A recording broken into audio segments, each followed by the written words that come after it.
नमस्कार। धोड़का education society संचालित DElEd college Shri Shiv Shastri अध्यापन मंदिर अध्यापिका हूँ रेखादेवी सिंह डीएलएड द्वितीय वर्षनी तमाम तालीमार्थी बहनों आ विडियो में स्वागत करूँ छूँ। तालीमार्थी बहनों, आ विडियो में आपणे द्वितीय वर्षनो कोर्स 6 माहिती अने प्रत्यायन तकनीकी मार्फत अध्ययनનું समृद्धिकरण एनो अभ्यास करीशुं। तो तालीमार्थी बहनों, आ द्वितीय वर्षनो जे कोर्स 6 माहिती अने प्रत्यायन तकनीकी द्वारा अध्ययनનું समृद्धिकरण भाग 2 एनो अभ्यास आपणे केटला अने कया कया प्रकरणों द्वारा करवाना छीए तेनी सौप्रथम आपणे चर्चा करीशुं। तो अहींया आप स्क्रीन पर जोई रह्या छो कि आ कोर्स 6 एना 8 प्रकरण छे અને 8 પ્રકરણ દ્વારા આપણે આ કોર્સ 6 નો અભ્યાસ કરવાના છે। હવે 8 પ્રકરણના ટાઇટલ જે છે એના વિશે પણ આપણે ચર્ચા કરી લઈએ। તો પહેલું પ્રકરણ એનું ટાઇટલ છે ઉબુન્ટુ ઓપરેટિંગ સિસ્ટમ। બીજું પ્રકરણ છે એનું ટાઇટલ છે ઉબુન્ટુ ફાઇલ સિસ્ટમ અને ડેસ્કટોપ પરિચય। ત્યારબાદ ત્રીજું પ્રકરણનું ટાઇટલ છે openoffice.org। चौथा प्रकरणનું टाइटल है क्लासरूम टेक्निक। पांचमा प्रकरणનું नाम है रिसोर्स सेंटर। छठा प्रकरणનું टाइटल है ई ट्यूटोरियल। सातमा प्रकरणનું टाइटल है दूरवर्ती शिक्षण અને आठमा प्रकरणનું टाइटल है वेब 2.0। तो तालीमार्थी बहनों, अहींया आपे ए जोयुं कि आपणे कोर्स 6 नो अभ्यास एना 8 प्रकरण द्वारा करवानो छे। परंतु एक बात એટલે કે એક વાત સમજવાની છે કે અહીંયા પહેલું પ્રકરણ, બીજું પ્રકરણ અને ત્રીજું પ્રકરણ, આ ત્રણ પ્રકરણ એવા છે કે જેનો અભ્યાસ આપણે પ્રાયોગિક કાર્ય એટલે કે પ્રેક્ટિકલ કામ પણ કરતા જઈએ અને સૈદ્ધાંતિક સમજ પણ મેળવતા જઈએ તો જ એ વધારે સારી રીતે સમજ પડી શકે। એટલે અહીંયા આપણે જે બીજા પ્રકરણ છે એટલે કે 4 થી લઈને 8 પ્રકરણ એ એવા છે કે જેને આપણે સૈદ્ધાંતિક રીતે વિડીયો બનાવીને આપને સમજાવી શકીએ અને આપ સમજી શકો તેવા છો। તો આપણે અહીંયા આ જે કોર્સ 6 છે એનું આ ચોથું પ્રકરણ ક્લાસરૂમ ટેકનિક એનો અભ્યાસ આપણે આ વિડીયોમાં કરવાનો છે।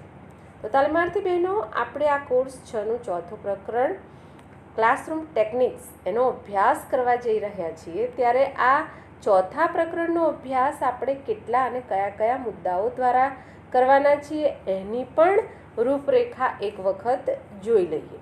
तो एमां 5 मुद्दा द्वारा करवानो छे अभ्यास। एमांनो पहलो मुद्दो छे प्रस्तावना, बीजो मुद्दो छे उद्देश्यो, तीजो मुद्दो छे क्लासरूम टेक्निक्सनो अर्थ अने स्वरूप। હવે આ જે ત્રીજો મુદ્દો છે એનો અભ્યાસ પણ આપણે એના 2 પેટા મુદ્દા દ્વારા કરવાના છે। તો એનો પહેલો પેટા મુદ્દો છે ક્લાસરૂમ ટેકનિક્સનો અર્થ। બીજો પેટા મુદ્દો છે ક્લાસરૂમ ટેકનિક્સનું સ્વરૂપ। ત્યારબાદ આ પ્રકરણનો ચોથો મુદ્દો ક્લાસરૂમ ટેકનિક્સની વડે અધ્યયન અધ્યાપન સમૃદ્ધિકરણ અને પાંચમો મુદ્દો છે क्लासरूम टेक्निक्स अने आदर्श पाठ निर्माण। तो अहींया आपणे ए बाबतनी चर्चा करी कि आ प्रकरण 4 नो जे अभ्यास छे ए आपणे आ 5 मुद्दा द्वारा करवानो छे। मात्र त्रीजो मुद्दो एवो छे कि जेना 2 पेटा मुद्दा द्वारा आपणे एनो अभ्यास करवानो छे। तो तालीमार्थी बहनों, आपणे आ प्रकरण 4 क्लासरूम टेक्निक्स एनो पहलो मुद्दो प्रस्तावना एना विषे थोड़ी चर्चा करीशुं। तो प्रकरण 4 क्लासरूम टेक्निक्स प्रस्तावना। अहींया आपने एक चित्र बतावीश अने चित्र द्वारा आपणे समजीशुं आ क्लासरूम टेक्निक्स प्रकरणनो अभ्यास शा माटे अने केवी रीते करवानो छे। तो तालीमार्थीओ, अहींया आप एक चित्र जोई रह्या छो। तो एमां विद्यार्थीओ बैठा छे अने शिक्षिका जे छे ए भणावी रह्या छे। तो अहींया आप जोई रह्या छो कि शिक्षिकाना हाथमां पुस्तक छे अने शिक्षिकाना हाथना अने मोढाना एक्सप्रेशन परथी लागे छे कि ए कंईक आ विद्यार्थीओने शीखवी रह्या छे। તો એ જ્યારે શીખવી રહ્યા છે ત્યારે બાળકો જે છે એ બાળકોની એટલે કે આ બધા જ બાળકોની માનસિકતા જે છે એટલે કે માનસિક અનુકૂળતા છે તે ગ્રહણ કરવા માટે તૈયાર નથી. આપ એની પરિસ્થિતિ, વિદ્યાર્થીઓની જે સિચ્યુએશન છે એમના શરીરની, એના પરથી આપ સમજી શકો છો, અનુમાન લગાવી શકો છો કે આ વિદ્યાર્થી જે છે એ બુકમાં ધ્યાન આપી રહ્યો છે, આ વિદ્યાર્થી પણ આપી રહ્યો છે, આ વિદ્યાર્થી પણ બુકમાં ધ્યાન આપી રહ્યો છે, જ્યારે આ વિદ્યાર્થી જે છે એ ક્યાંક બીજે જોઈ રહ્યો છે. અહીંયા આ બંને વિદ્યાર્થીઓની જે શારીરિક સિચ્યુએશન જુઓ તો એમાં પણ જાણે તંગ થઈને બેઠા હોય તેમ દેખાય છે. આ વિદ્યાર્થી પણ ક્યાંક બીજે જોઈ રહ્યો છે. આ વિદ્યાર્થી પોતાના હાથને એટલે કે ચહેરાને ટેકવીને બેઠો છે. કહેવાનો મતલબ તાલીમાર્થી બહેનો કે કેટલાક ધ્યાન આપી રહ્યા છે, કેટલાક બેધ્યાન બની બેઠા છે, તો કોઈક બીજા વિચારે ચડ્યા છે. મતલબ કે આ જે વર્ગનું બંધારણ છે એ બંધારણ આ વ્યક્તિગત તફાવતો પર થયેલું હોય છે. વ્યક્તિગત તફાવતો એટલે કોના વ્યક્તિગત તફાવતો? તો આ વિદ્યાર્થીઓના. તો આવા આ વ્યક્તિગત તફાવતોને પહોંચી વળવા માટે એક જ ઉપાય છે, અને એ છે કે શિક્ષકે વિવિધ ક્લાસરૂમ ટેકનિક્સ વિકસાવવી પડે, એટલે કે એનો ઉપયોગ કરવો પડે. તો અહીંયા આ ચિત્ર દ્વારા જે છે આપણે એ સમજ્યા કે વિદ્યાર્થીઓની માનસિક અનુકૂળતા જે છે એ ગ્રહણ કરવા માટેની એક સરખી હોતી નથી. કેટલાક ધ્યાન રાખે, કેટલાક બેધ્યાન બની બીજા વિચારે ચડી જતા હોય, તો કેટલાક વળી શૂન્ય મનસ્કે બેસી રહે. તો આવી રીતે જો વર્ગનું બંધારણ જે છે વિદ્યાર્થીઓના વ્યક્તિગત તફાવતો પર રચાયેલું હોય તો આવા વ્યક્તિગત તફાવતોને પહોંચી વળવા માટે એક જ ઉપાય, અને એ છે કે ક્લાસરૂમ ટેકનિક્સ શિક્ષકે એનો ઉપયોગ કરવો પડે. એ જ રીતે તાલીમાર્થી બહેનો અહીંયા હું બીજા ચિત્ર પણ બતાવીશ, જેમાં પણ આપ જોઈ શકો છો કે વિદ્યાર્થીઓની જે માનસિક અવસ્થા છે એટલે કે અનુકૂળતા જે છે એ એક સરખી હોતી નથી. અહીંયા જે આ એક ટેબલ છે અને આ ટેબલની આજુબાજુ જો અહીંયા વિદ્યાર્થીઓ બેઠા છે. દરેક વિદ્યાર્થી જે છે એ કઈ સિચ્યુએશનમાં છે આપ જોઈ શકો છો. શિક્ષિકા અહીંયા હાથમાં પુસ્તક લઈને કંઈક બોલી રહ્યા છે. તો અહીંયા આપ જોઈ રહ્યા છો તાલીમાર્થી બહેનો કે આ વિદ્યાર્થી જે છે એનું પણ ધ્યાન નથી. અહીંયા આ જે છે ધ્યાન આપી રહ્યા છે, આ પણ ધ્યાન આપી રહ્યા છે, આ વિદ્યાર્થી ધ્યાન આપી રહ્યા છે. અહીંયા પણ એવી પરિસ્થિતિ દેખાય છે, જ્યારે આ વિદ્યાર્થી જે છે એનું ધ્યાન ત્યાં નથી. તો આવી રીતે આજે શિક્ષકે જુદી જુદી ક્લાસરૂમ ટેકનિક્સનો ઉપયોગ કરીને જો શિક્ષણ આપે તો એ લોકો રસપૂર્વક શિક્ષણ લઈ શકે. તો શિક્ષણ શાસ્ત્રીઓ જે છે એટલે કે શિક્ષણની ચિંતા કરવા માટે જે શિક્ષણ શાસ્ત્રીઓ જે છે એમના અવિરત ચિંતન અને અથાગ પરિશ્રમના કારણે આપણને કેટલીક આધુનિક અને અસરકારક શિક્ષણ પદ્ધતિઓ જે છે એ સાંપડી છે. અને એ બધી જ પદ્ધતિઓના હાર્દમાંથી એક જ સૂર ઉઠે છે કે બાળકની જે વૃત્તિઓ છે એ વૃત્તિઓને ઓળખો. આ ખાસ ધ્યાન આપજો તાલીમાર્થી બહેનો કે અહીંયા બાળકોની જે વૃત્તિ છે એ વૃત્તિઓને ઓળખવાની છે, તેમના રસને જાગૃત કરવાનું છે, તેમની ક્રીડાને વિકસાવવાની છે. ક્રીડા એટલે કે એમની જે રમતિયાળ પ્રવૃત્તિ જે છે એ, અને તેમની જ્ઞાનેન્દ્રિયોને પણ જાગૃત અને પ્રવૃત્ત કરવાનું છે. હવે આપણે આ ઊભી થયેલી જે સમસ્યાઓ છે, સમસ્યાને હલ કરવા માટે આપણા જે વર્ગ શિક્ષણની જે ટેકનિક્સ છે એ દિન પ્રતિદિન વધુ ફળદાયી નીવડશે એમાં તો કોઈ શંકા નથી. પણ આપણે અહીંયા જે બાબતને સમજવાની છે એ છે કે આ જે ક્લાસરૂમ ટેકનિક્સ છે એ ક્લાસરૂમ ટેકનિક્સ પ્રકરણનો જે અભ્યાસ આપણે કરવાનો છે, એમાં જે ચર્ચા કરવાની છે એમાં સામાન્ય પદ્ધતિ અને પ્રયુક્તિઓના સંદર્ભમાં કરવાની નથી, પરંતુ આઈસીટીના સંદર્ભમાં કરવાની છે. તો અહીંયા આપે એક બાબત બહુ જ સ્પષ્ટતાથી સમજવાની છે કે આ પ્રકરણ 4 જે છે ક્લાસરૂમ ટેકનિક્સ એનો અભ્યાસ આપણે આઈસીટીના સંદર્ભમાં કરવાનો છે. હવે આઈસીટી એ શબ્દ આપે પહેલા વર્ષમાં સાંભળેલો જ છે, છતાં પણ આપને કેટલાક ચિત્રો બતાવું છું, એના પરથી આપને ખ્યાલ આવી જશે. તો અહીંયા આપ જોઈ રહ્યા છો કે આઈસીટીનો ઉપયોગ કરીને શિક્ષિકા જે છે એ શિક્ષણ આપી રહ્યા છે, બરાબર. હવે એવી રીતે બીજું ચિત્ર આપને બતાવીશ. તો બીજા ચિત્રમાં જે છે મેં 3 ચિત્રો લીધા છે, એમાં પણ આપ જોઈ રહ્યા છો કે આઈસીટીનો ઉપયોગ થઈ રહ્યો છે. અહીંયા પણ આમાં ઘણા બધા બાળકો બેઠા છે અને આઈસીટીનો ઉપયોગ કરીને શિક્ષણ લઈ રહ્યા છે, મેળવી રહ્યા છે. અહીંયા ત્રીજા ચિત્રમાં પણ આપ જોઈ શકો છો.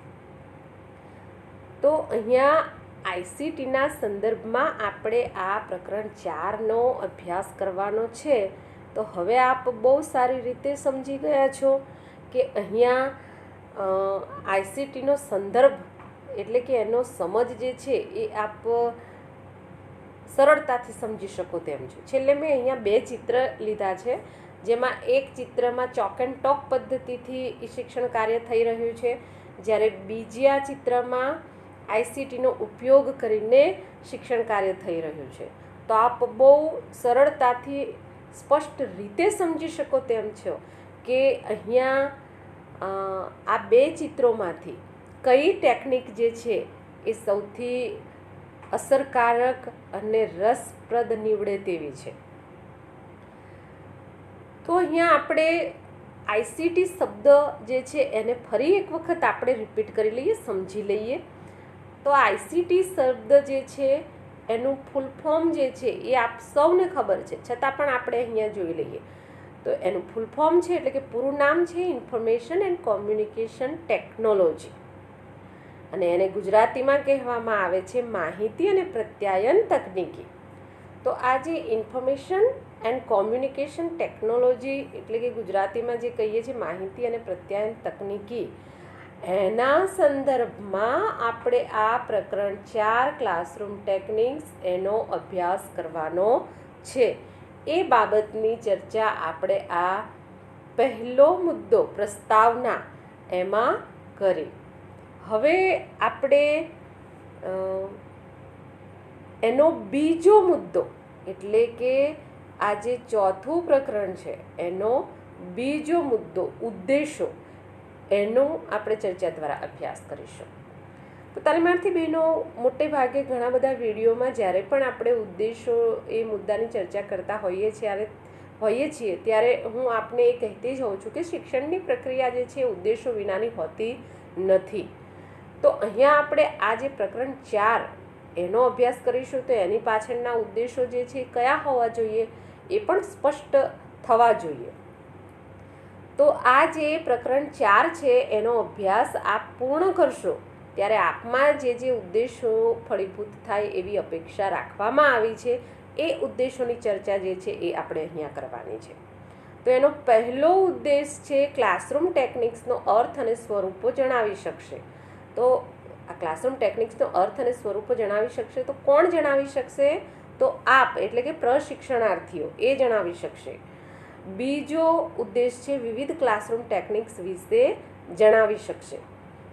અને ત્રીજો ઉદ્દેશ છે ક્લાસરૂમ ટેકનિક્સ વડે અધ્યયન અધ્યાપન સમૃદ્ધિકરણ વિશે જણાવી શકશે. અહીંયા અધ્યયન અધ્યાપન એ શબ્દ જે છે તાલીમાર્થી બહેનો, એનાથી હવે આપે બહુ સારી રીતે પરિચિત થઈ જવું પડશે. આપ જાણતા જ હશો કે અધ્યયન એટલે શીખવું અથવા તો ભણવું, અને અધ્યાપન એટલે કે શીખવવું અથવા તો ભણાવવું.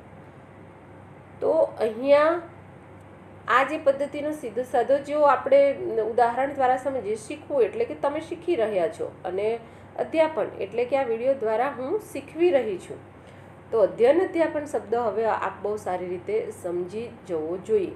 તો ક્લાસરૂમ ટેકનિક્સ વડે અધ્યયન અધ્યાપન સમૃદ્ધિકરણ એના વિશે જણાવી શકશે. ત્યારબાદ ચોથો ઉદ્દેશ છે કે પાઠ નિર્માણમાં ક્લાસરૂમ ટેકનિક્સનો ઉપયોગ જાણી શકશે. તો પાઠ નિર્માણ એ શબ્દથી પણ હવે આપ પરિચિત છો, કારણ કે એન્યુઅલ લેસનમાં જે તાલીમાર્થી બહેનોએ કમ્પ્યુટર દ્વારા પાઠ આપ્યા છે તો એ તો સરળતાથી સમજી શકશે કે ક્લાસરૂમ ટેકનિક્સમાં કમ્પ્યુટર જે છે એટલે કે પાઠ નિર્માણમાં ક્લાસરૂમ ટેકનિક્સમાં જેણે કમ્પ્યુટરનો ઉપયોગ કર્યો છે એ આઈસીટી દ્વારા એટલે કે આઈસીટીના સંદર્ભમાં એનો ઉપયોગ કરીને એણે પાઠ આપ્યો છે. તો એમને તો બહુ સારી રીતે આ જે ઉદ્દેશ છે એ ખબર પડી જશે અને એ ઉદ્દેશ એમણે સિદ્ધ પણ કરી લીધો છે. તો પાઠ આપ્યા હશે એ સિવાયની જે બીજી તાલીમાર્થી બહેનો છે એ તૈયારી કરતી અને એનો પાઠ જે છે એ જોયો જ હશે, તો આ બાબત જે છે એ સારી રીતે સમજી શકશો.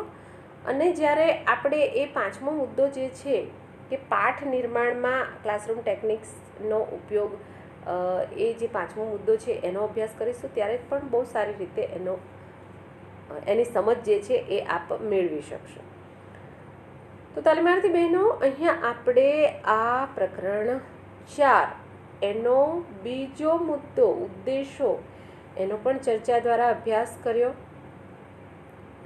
અહીંયા એક ચિત્ર મેં મૂક્યું છે તાલીમાર્થી બહેનો. તો એ ચિત્ર જે છે એ મેં એટલા માટે મૂક્યું છે કે એને જુઓ અને દરેક ચિત્ર જે છે એ શું સૂચવે છે એના વિશે તમારે વિચારવાનું છે. એટલે કે જુઓ અને વિચારો એના માટે છે. તાલીમાર્થી બહેનો, અહીંયા આપણે આ ચોથું પ્રકરણ જે છે એનો પહેલો મુદ્દો પ્રસ્તાવના અને બીજો મુદ્દો ઉદ્દેશો એનો ચર્ચા દ્વારા અભ્યાસ કર્યો છે.